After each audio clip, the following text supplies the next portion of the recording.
Selamat datang di channel Investor Profit. Di video kali ini saya akan membahas salah satu saham produsen kabel di Indonesia, yaitu saham SCCO atau PT Supreme Cable Manufacturing and Commerce Tbk atau sebutan lainnya PT Sukaku Tbk. Disclaimer dulu, video ini bukan untuk ajakan jual maupun beli suatu saham. Oke, langsung ke pembahasan. Yang pertama, profil perusahaan. PT Supreme Cable Manufacturing and Commerce Tbk atau yang berkode saham SCCO merupakan perusahaan yang bergerak di bidang industri kabel dan memproduksi bermacam-macam kabel, mulai dari kabel listrik sampai kabel telekomunikasi. SCCO didirikan pada 9 November 1970 dan memulai produksi komersialnya pada 2 Oktober 1972 dengan dukungan teknis dari Furukawa Electric Co. Ltd. Tokyo, Jepang. SCCO melakukan IPO dan mencatatkan sahamnya di Bursa Efek Indonesia pada tahun 1982. Harga saham SCCO per bid ini dibuat di Rp2.230 per lembar, jadi market cap-nya sebesar 1,83 triliun. Kegiatan usaha SCCO adalah manufaktur kabel, dengan memproduksi bermacam-macam kabel dan produk-produk yang berhubungan dengan kabel, mulai dari kabel listrik, kabel telekomunikasi, dan kawat enamel. Untuk menunjang kegiatan bisnisnya, SCCO memiliki 5 pabrik. 1 pabrik berlokasi di Kalideres, Jakarta Barat, 2 di Tangerang, dan 2 lagi di Bekasi. Dan pada tahun 2023, total kapasitas produksi SCCO sebesar 38.830 ton tembaga dan 18.421 ton aluminium. Penjualan mayoritas SCCO berdasarkan jenis kabelnya diperoleh dari kabel listrik, sedangkan penjualan berdasarkan pasar mayoritas diperoleh dari swasta. Selanjutnya mengenai struktur kepemilikan saham. Pemegang saham mayoritas atau pengendali SCCO adalah PT Tutulan Sukma dengan kepemilikan 29,67% dan PT Moda Sukma dengan kepemilikan 33,56%. Siapa pemilik atau pemegang saham mayoritas dari PT Tutulan Sukma dan PT Moda Sukma yang merupakan pengendali SCCO? Dapat dilihat pada layar. Pemegang saham dari PT Tutulan Sukma adalah keluarga Supono, dan Ibu Eli Supono sebagai pemegang saham mayoritas dengan 82,35% kepemilikan. Sedangkan PT Moda Sukma dimiliki oleh PT Tutulan Sukma 33,33% dan Ibu Eli Supono 66,67% kepemilikan. Jadi bisa dibilang pengendali dan pemilik manfaat akhir dari SCCO adalah Ibu Eli Supono. Beliau saat ini menjabat sebagai Presiden Komisaris di SCCO, serta menjabat pada beberapa anak perusahaan dan perusahaan afiliasi sebagai Presiden Komisaris dan Presiden Direktur. Kemudian pemegang saham SCCO lainnya ada Furukawa Electric Co. Ltd. Jepang 11,81% dan 24,96% sisanya dimiliki oleh masyarakat atau publik. Saat ini SCCO memiliki 2 entitas anak, yaitu yang pertama PT Setia Pratama Lestari Pelletsing Industries dengan kepemilikan 99%. Entitas anak ini sudah beroperasi sejak Oktober 1984 di Tangerang. Kedua, PT Supreme Decolux dengan kepemilikan 93,28% yang saat ini sedang berhenti beroperasi. Kemudian SCCO memiliki 1 perusahaan asosiasi dengan kepemilikan 33,81%, yaitu PT Tembaga Mulia Semanan Tbk atau yang berkode saham TBMS. TBMS merupakan perusahaan yang bergerak di bidang industri pembuatan kawat tembaga, batangan tembaga, dan produk-produk tembaga lainnya. Kemudian kinerja laporan keuangan kuartal 2 2024. Total aset SCCO saat ini sebesar 5,64 triliun, naik 319 miliar atau 5,99% dari kuartal 4 2023. Pos yang mempengaruhi peningkatan aset SCCO adalah piutang usaha yang naik 156 miliar atau 32,73%, yang semula 477 miliar menjadi 633 miliar. Peningkatan tersebut berasal dari pihak berelasi maupun pihak ketiga, tapi peningkatan terbesarnya dari pihak ketiga, non-pemerintah. Kemudian pos yang mempengaruhi peningkatan SCCO lainnya adalah persediaan yang naik 82,2 miliar atau 13,93%, yang semula 590 miliar menjadi 672 miliar. Peningkatan tersebut berasal dari bahan baku, barang dalam proses, barang jadi, dan bahan pembantu.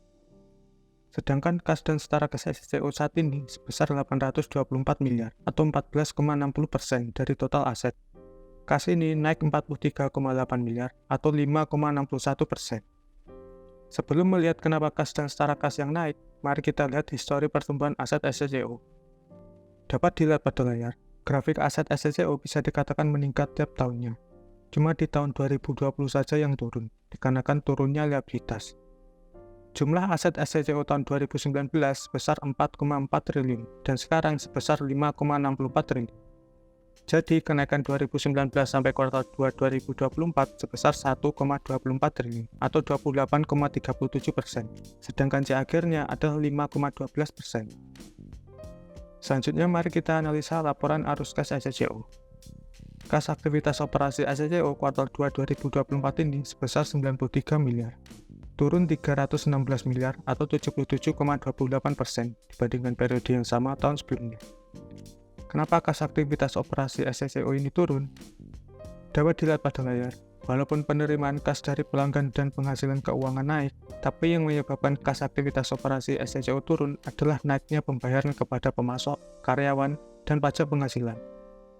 Kemudian kas aktivitas investasi SCCO minus 51,3 miliar, dikarenakan untuk perolehan aset tetap. Selanjutnya, kas aktivitas pendanaan SCCO minus 1,14 miliar untuk pembayaran dividen. Serta terdapat dampak perubahan selisih kurs sebesar 3,27 miliar. Jadi dapat disimpulkan nih, kas dan setara kas SCCO yang naik mayoritas disebabkan oleh kas aktivitas operasi dari meningkatnya penerimaan kas dari pelanggan. Walaupun kita juga tahu bahwa kas aktivitas operasi tersebut mengalami penurunan. Kemudian liabilitas SCCO. Total liabilitas SCCO saat ini sebesar 620 miliar. Naik 228 miliar atau 58,10% dari kuartal 4 2023. Naiknya liabilitas mayoritas dikarenakan oleh pos utang usaha baik itu dari pihak ketiga maupun pihak berrelasi dan utang dividen. Sejalan dengan yang disampaikan oleh pihak manajemen sendiri bahwa utang usaha yang naik merupakan konsekuensi dari meningkatnya pendapatan perusahaan. Sementara itu, ekuitas SCCO saat ini sebesar 5,04 triliun. Naik 91,2 miliar atau 1,84% dari kuartal 4 2023. Ekuitas yang naik dikarenakan meningkatnya saldo laba. Kemudian mari kita lihat histori pertumbuhan ekuitas SCCO. Dapat dilihat pada layar, grafik ekuitas SCCO bisa dikatakan meningkat tiap tahunnya. Jumlah ekuitas SCCO tahun 2019 sebesar 3,15 triliun dan sekarang sebesar 5,04 triliun. Jadi, kenaikan 2019 sampai kuartal 2 2024 besar 1,88 triliun atau 59,70%, sedangkan akhirnya adalah 9,81%. Selanjutnya, pendapatan dan laba SCCO. Pendapatan SCCO kuartal 2 2024 ini sebesar 3,4 triliun, naik 392 miliar atau 13,05% dibandingkan periode yang sama tahun sebelumnya. Sedangkan laba bersihnya sebesar 152 miliar, naik 19,8 miliar atau 14,89%. Kenapa laba bersih SCCO naik? Padahal kita dapat melihat bahwa laba bruto SCCO turun dikarenakan naiknya beban pokok pendapatan. Dapat dilihat pada layar, hal tersebut dikarenakan turunnya beban usaha yang semula 84,5 miliar menjadi 62,2 miliar. Beban usaha yang turun disebabkan oleh turunnya pos beban umum dan administrasi dari bagian gaji atau upah karyawan, pajak bumi dan bangunan, beban bank, representasi, dan lain-lain di bawah 150 juta. Serta naiknya pos bagian neto laba entitas asosiasi dari investasi SCCO pada PT Tembaga Mulia Semenan Tbk atau yang berkode saham TBMS, ditambah naiknya penghasilan keuangan, keuntungan selisih kurs, dan penghasilan lain-lain. Kemudian mari kita lihat detail pendapatan SCCO dari mana saja. Pada catatan kaki nomor 26 mengenai pendapatan, terdapat dua segmen penjualan. Yang pertama, penjualan kabel SCCO sebesar 3,06 triliun atau 90,07% dari total pendapatan. Penjualan tersebut naik 353 miliar atau 13,02% dibandingkan periode yang sama tahun sebelumnya. Kedua, penjualan insulation SCCO sebesar 338 miliar atau 9,93% dari total pendapatan. Penjualan tersebut naik 39,5 miliar atau 13,27%. Dapat dilihat pada layar, 54,61% pendapatan SCCO berasal dari tiga perusahaan tersebut yang merupakan pihak berrelasi. dan mayoritas pendapatan SCCO dari Indonesia atau dalam negeri sebesar 3,4 triliun atau 99,99%, sedangkan 0,01% sisanya yang sebesar 269 juta dari penjualan ke luar negeri. Jadi dapat disimpulkan nih, pendapatan SCCO pada kuartal 2 2024 ini mayoritas diperoleh dari penjualan kabel, sedangkan berdasarkan wilayah geografisnya mayoritas diperoleh dari penjualan dalam negeri atau di Indonesia. Selanjutnya pergerakan harga saham dan dividen SCCO.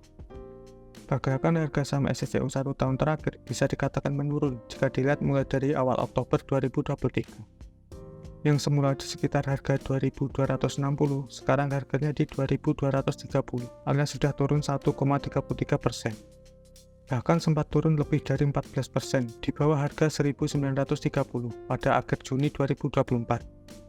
Saham SCCO juga sempat naik lebih dari 28% di atas harga 2.900-an pada pertengahan Januari 2024.